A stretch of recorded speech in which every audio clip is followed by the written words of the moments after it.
Action. All right, so 7:04, we will call this shindig to order. And let you know we're on fast track tonight because everybody is gonna go and get their ice cream. They haven't already gotten their ice cream, but they're Joe can get our second scoop of ice cream this week. So, let's do the pledge of allegiance first.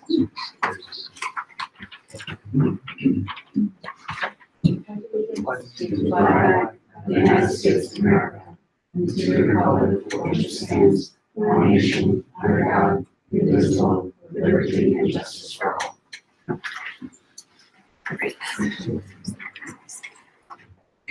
Public comment? Good for now? Okay. I would entertain a motion to approve the March 27th Board of Ed meeting minutes for those who are in attendance. Grace?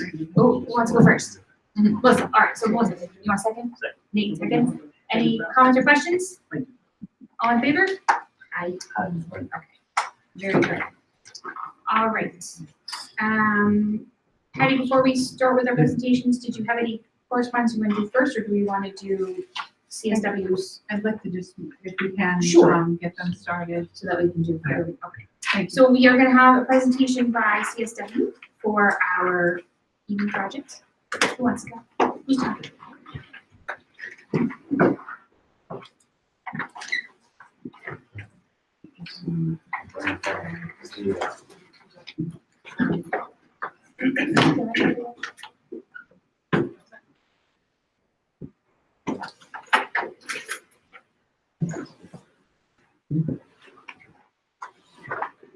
I'm not projecting that, I don't know.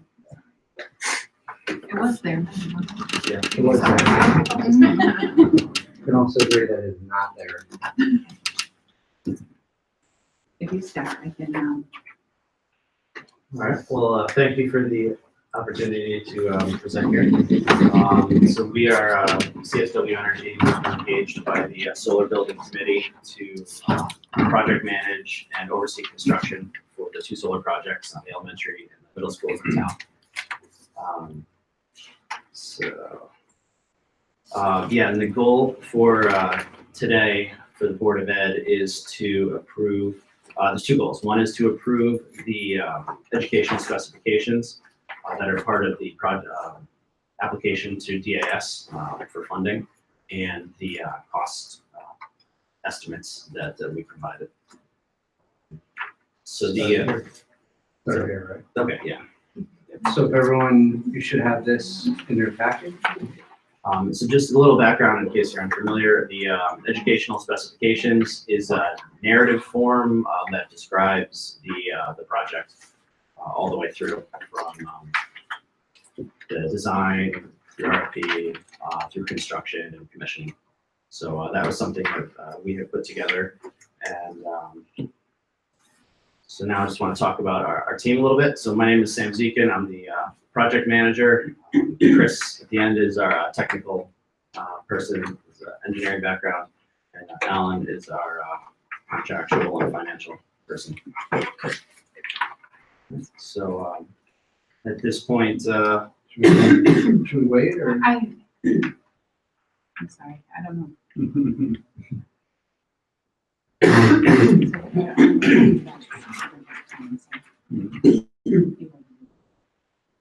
Thank you for that. No, no. Isn't it true that technology will always let you down? Yes, I was gonna say, we can give the standard IT response. You turn it off. Power down. Take it 3 times. There's a chalkboard. There you go, you did it. That's gonna do it. There we go. Hey. You are saved your job for another day. And you know that's my north because Oh, it's not it's in not the slides. Okay. Yeah, so I can, you just scroll. maybe, We should be on the board. and there you are. We did that. Okay, sorry. Thank you Okay, so much. so, the project overview, you see right here, this is a layout for the elementary school, which has a standing seam roof. The modules be mounted right onto that standing seam. you can see the blue markups there. Basically, all the rooftops we're going to be utilizing in the design. It's going to offset about 95% of all the needs of the school from an electrical standpoint. And over the 25-year lifespan, we're about 1.5 million in savings.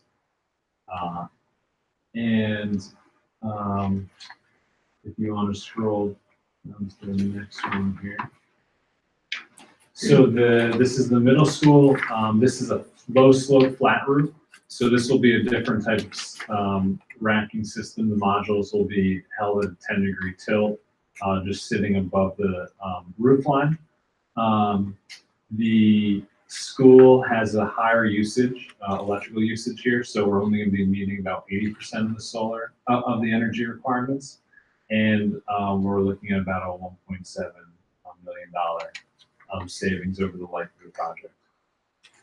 And I just want to point out too, both of these systems are sized based on the ZRECs that have been secured already by the town.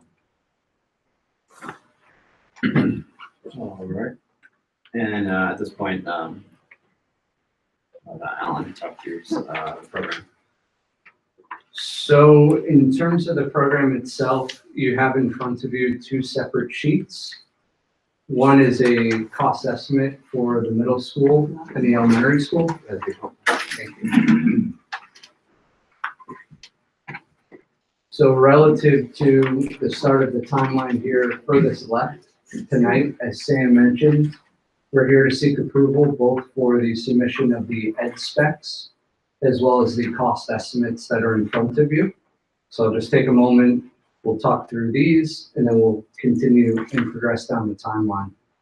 So in front of you on single sheets are the cost estimates for solar projects, one at the elementary and one at the middle school. It's worth mentioning that these are the cost estimates that are meant to be submitted for the DAS application.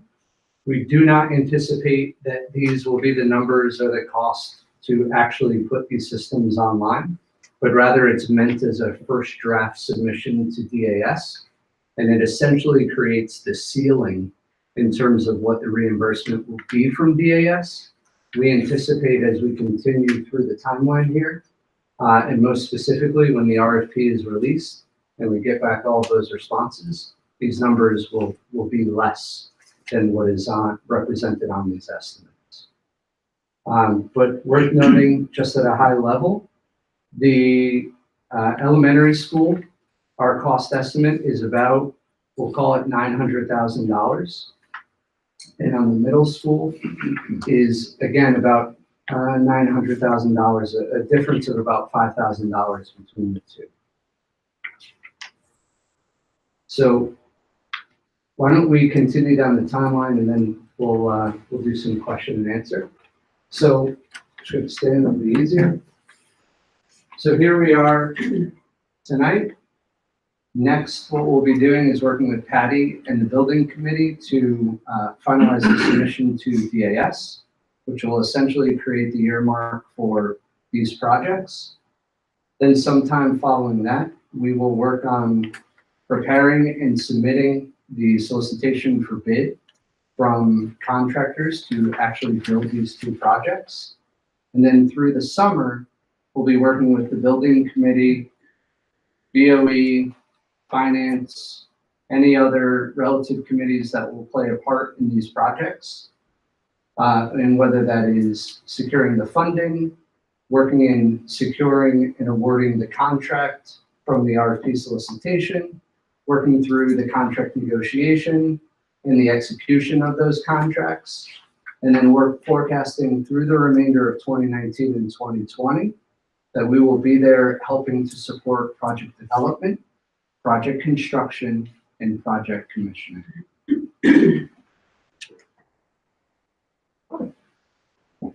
So those are our slides. At this point, I would welcome, or we would welcome, any questions that may come up. Why is there trenching and clamps on the elementary and not on the middle? So the elementary school, the service, the new electrical service is not located inside the building. So we need to bring conduit from the building over to that new electrical service. And the clamps, that's because it's a standing seam roof. And so that standing seam roof, the modules be held in place by a clamping system. And on the middle school, it's a flat roof. So it'll be held in place by a different type of racking system. And under on the single sheets, the system size Yes, is the same on both of them, That's even right. though the roof description is different? Yeah, the system sizes are the same. And again, these systems are a product of the ZREC that's been secured. We based those system sizes off of that. And then also took a look at the actual usage of the school to make sure we weren't going to overproduce. You can overproduce how you want.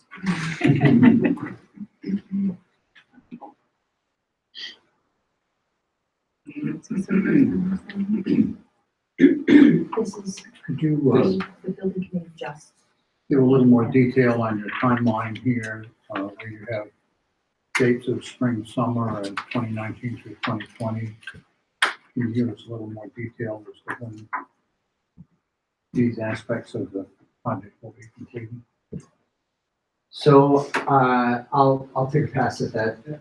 So the reason why you're seeing dates go from specific being tonight to a little bit more generic is because we're relying on submitting, receiving approval from DAS, working with the Board of Finance, et cetera, to receive funding, bond anticipation notes, et cetera. We didn't feel that this would be the appropriate time to get into the specificity of months and days. So that's why we have a representative like this. And I would just add to that too, that on the tail end here, April 1, 2020 is the day that the ZREC starts. And so that's the day you can start receiving those payments from Eversource for producing renewable energy. So that's kind of the date where we want to have that system operational and producing energy is April 1, 2020. And so really we're going to be working backwards from that date. Yeah, perhaps I'm recollecting it correctly from the previous discussion. I was under the impression that the system was going to be operational by sometime in the fall of 2019. You know, I think there's the possibility that could happen, but through the DAS funding process, and also if we come into fall and we have a winter, you know, we get a snow coverage on the roof, that really puts construction to a halt.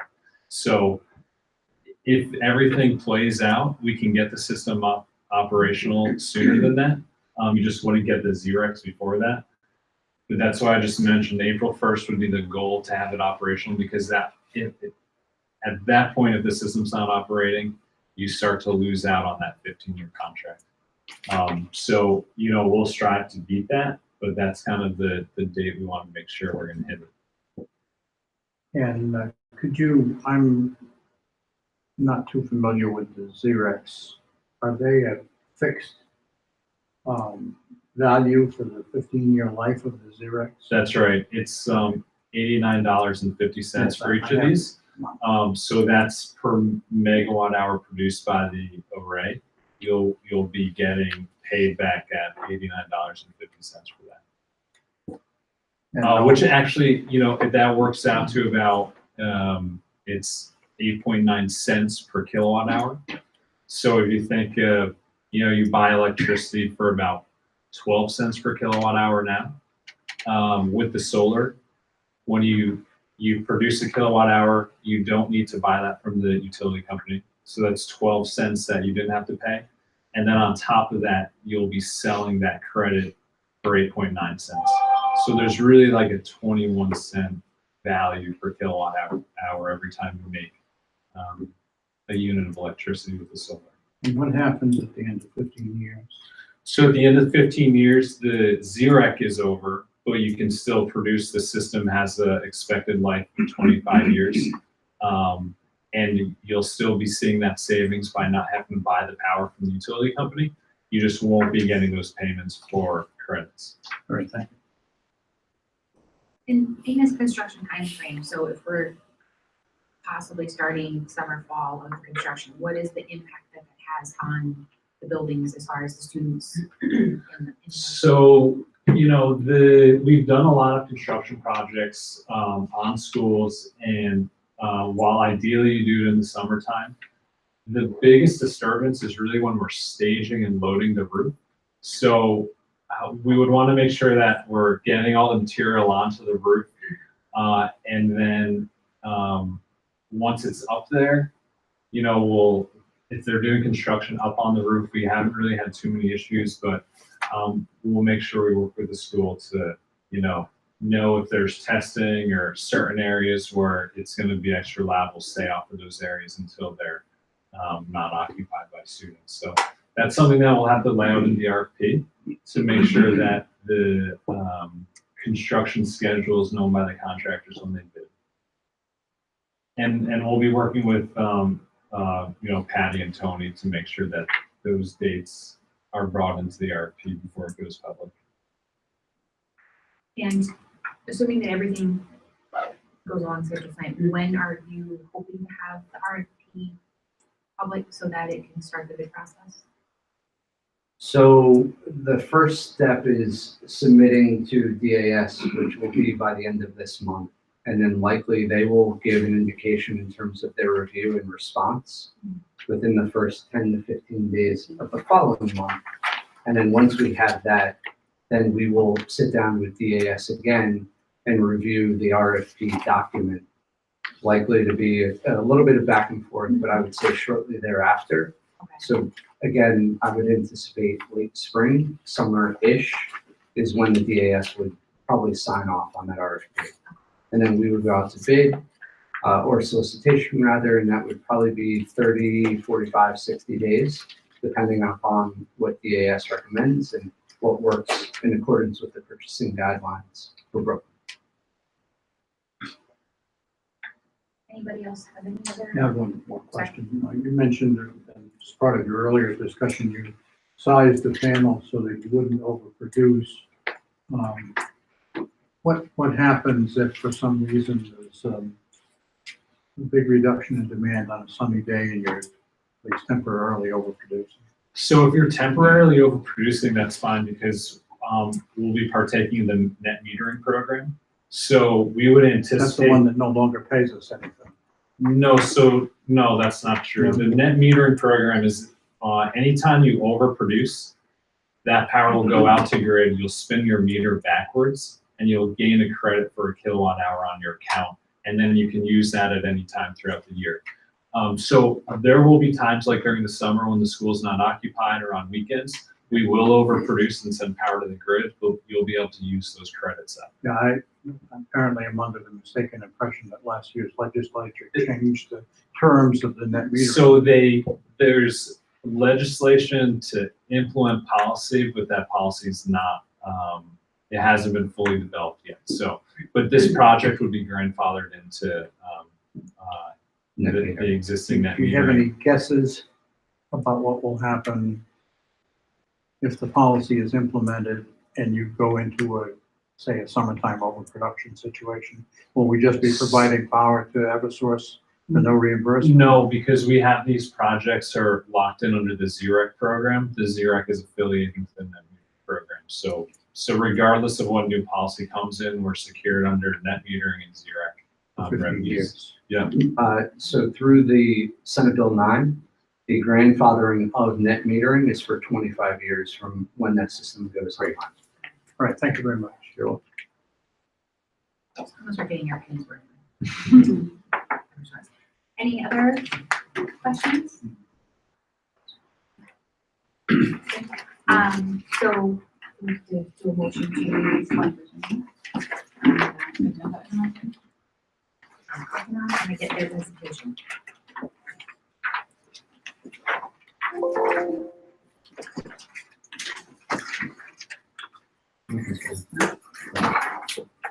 There it is. Okay. So I have to read two of them. Yes. Okay. So I would entertain a motion that the Brooklyn Board of Education approves the educational specifications for the roof-mounted photovoltaic system project at the Brooklyn Middle School, and the Brooklyn Board of Education approves the educational specifications for the roof-mounted photovoltaic system project at the Brooklyn Elementary School. Nate? Melissa, second. Any other comments or questions? All in favor? Aye. Okay. What we are going to do at 7:25, we are going to take a short recess so the building committee can take our yes votes and do what they need to do. Thank you. Thank you. Thank you. You guys can go.